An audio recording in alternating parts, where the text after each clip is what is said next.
Congratulations. Great job.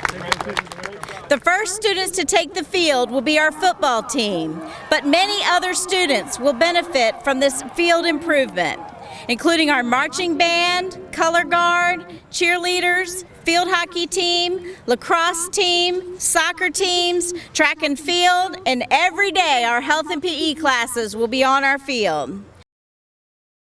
This project occurred because of the county government and the school system working together to making sure that we have the best athletic facilities in the state.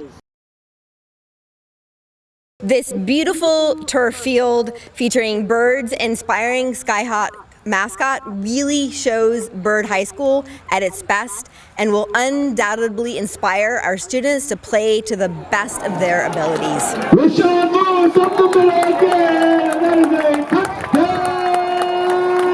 When the Board of Supervisors approved funding for the turf project, we envision that the fields will be used beyond schools, but also connecting with the community, because you are invested as well. So I want to thank our community for all you do for us as we continue to make investments in our schools and our school facilities.